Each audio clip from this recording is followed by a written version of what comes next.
Buying a used car is a process that thousands of people go through each year, but with so much choice on the used market, knowing where to start can, at first glance, seem a little tricky. Luckily, the flip side of having so much choice is that you're sure to find a car that suits your needs once you know what you're looking for, which is something we can help you with at Motors. We've got plenty of car reviews and group tests on our YouTube channel, as well as a multitude of advice posts and blogs on our website. Once you've identified the make and model you're after and found a dealer selling one, there's still quite a bit to consider. In this video, we're going to be working through the tips and tricks to remember if you're in the market for a second-hand car.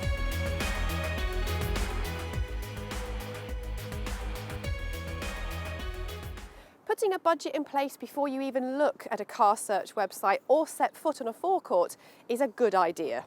In doing so, you set yourself some boundaries and avoid buying a more expensive car than you originally set out to get. Remember that you need to factor in other costs as well as the headline price of the vehicle. Check how much it'll be to tax a car and how much your insurance will be too. It's a good idea to think about the amount of fuel or electricity you'll be using on average as well. This is especially relevant if you are considering an EV. Look at the total package. Once you've got your budget, you can head on over to Motors to dial into exactly what you want from your next car. If you know the exact make and model you're after, it's very easy to jump in and get searching. If you're unsure about what your car is right for you, here are lots of filters for you to play around so you can narrow your search down to the right car for you. Think about the kind of journey you do. Are you mostly motoring in town or are you doing longer motorway trips instead? As this can change the type of car you're after. What sort of equipment is on your wish list? Heated seats, sat-nav, or maybe Apple CarPlay? These are all aspects that you can tweak and change via the Motors search tool. You can even tailor the running costs you'd like through the website, picking between different insurance groups and the amount of road tax you're happy to spend each year. Consider age and mileage too. By opting for a slightly older or higher mileage car, you might be able to get something a little more premium for your budget. It's good to keep an open mind when searching. Just because you haven't considered a vehicle before doesn't mean it's not right for you. Once you're happy with what you're looking for, you can search through thousands of used cars to find the one that you want to visit. Getting in touch with the seller is really easy. You can do so via the phone or email. It's also worth checking out some reviews of the vehicle so that you're not heading into the situation blind. Having narrowed your search down to some vehicles that you want to see, it's worth having a think about where you want to buy your car from. In the UK, the three main sources that you could buy from are a main dealer, an independent dealer, and a private seller. Each one has its own benefits.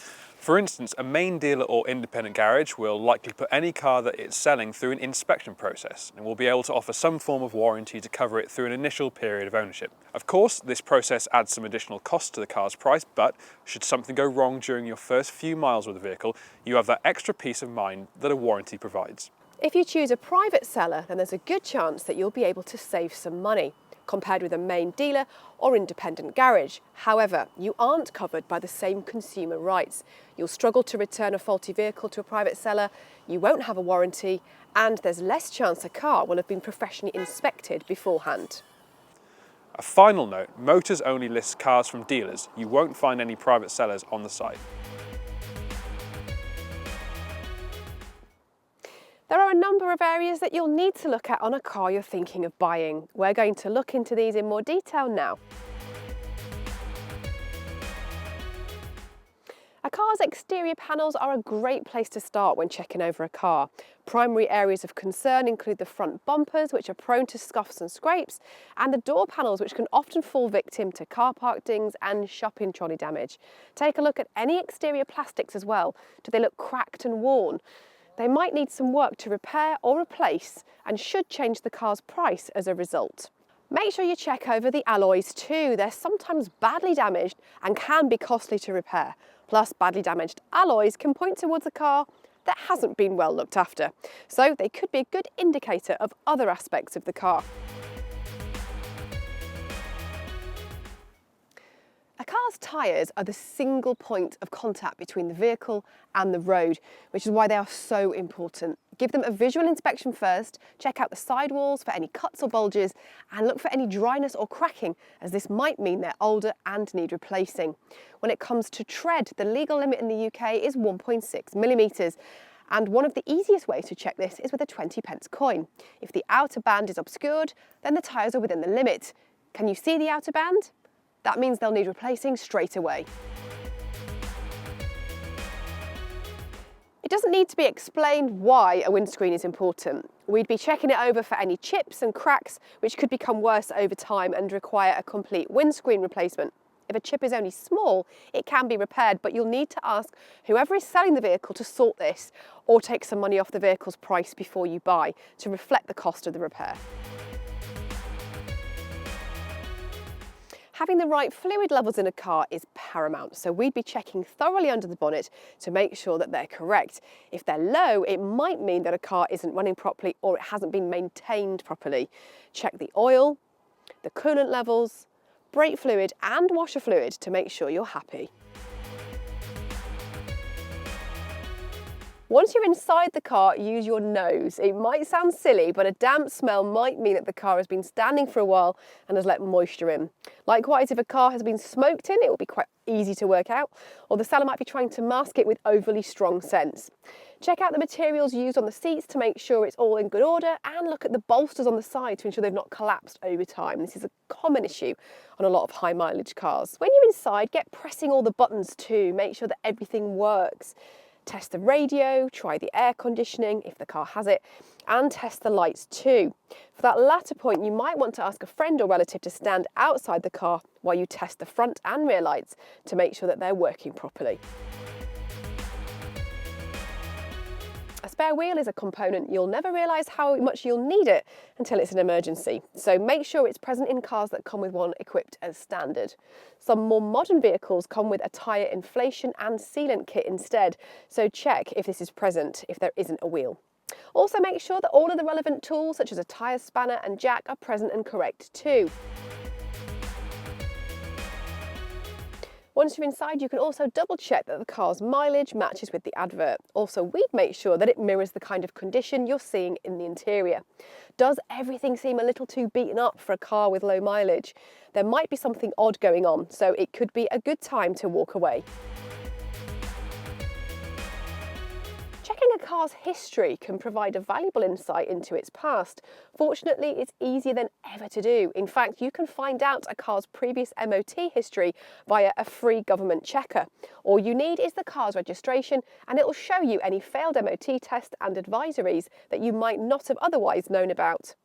If you want to go a little further, then you can pay for a more in-depth history check. There are plenty of suppliers online which offer this service, and for a small fee, you can find out whether a car has been previously written off or if it has any outstanding finance on it too. It's worth doing for added peace of mind, that's for sure. You'll need to make sure that any car you're looking at has all of the relevant documents. The most important is the V5C document, sometimes known as the registration document or logbook, and this will show the car's make and model along with the number plate. Make sure that all of these match the car you're looking at and check that the VIN number checks out too. You'll be able to find it at the bottom of the windscreen on most cars. Service history is very important with a used car. If a vehicle that you've been looking at has a good service history, you know it's been well looked after and it's less likely to go wrong in the future. How to tell? Well, you should check a car's service book and see whether it has had regular servicing. You'll be able to see this via stamps and signatures from either a main dealer or a service centre. If the car is within a main dealer who sold the vehicle when new, they should be able to print up a full service history for you if there isn't a service book. Receipts are always a good sign too. As much history as you can find relating to the car you're looking at will help give you a clearer picture about its past.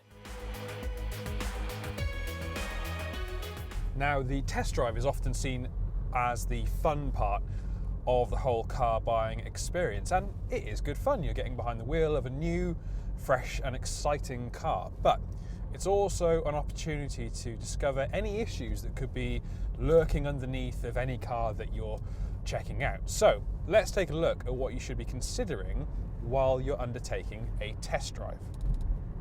If you're looking at a manual car, then of course the clutch is a key component that you need to be checking out. Is it smooth? Does it react to your inputs like you expect it should?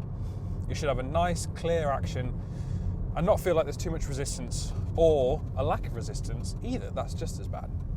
It's best to do some local driving too, not just high-speed driving, as it's around town that you're using the clutch most of all. If the biting point is too high, if it feels like it's hard to get it into gear, then these could be telltale signs that the gearbox is on its way out or that the clutch needs replacing. We'd also suggest finding a steep gradient or a nice hilly section and putting the car in a high gear and seeing how it responds. Does it feel like the power is slipping? Does it feel like you're not getting enough of that transfer from the engine through to the wheels? That could be a slipping clutch. And again, that's going to be something costly to repair, and it's something you should definitely flag up before you actually buy, or stay away from that vehicle entirely. Of course, the beating heart of a car is its engine, and that's something that you can listen out for when you're on the test drive. Is the engine responding to your inputs properly? Are you getting a decent amount of power in relation to how much output the car actually has? Any knocking or slipping, well, that's a big red flag, and we'd avoid anything that feels not quite right in the engine department. Likewise, if you plant the throttle and you're just not getting the kind of response that you'd think, or if the car feels like it's stuttering or low on power, that could mean some elements of the engine, like the spark plugs or the glow plugs, aren't working as they should be and would need to be replaced before you buy a car.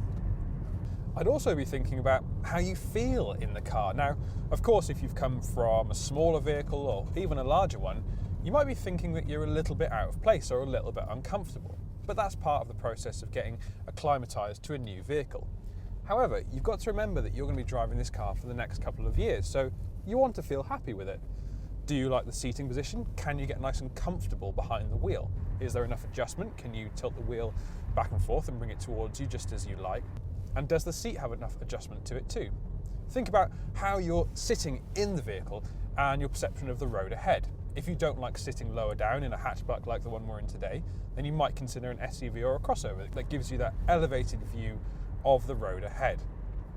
Likewise, if you don't feel like you're getting enough power or enough performance, you might want to think about a car that has a slightly larger engine.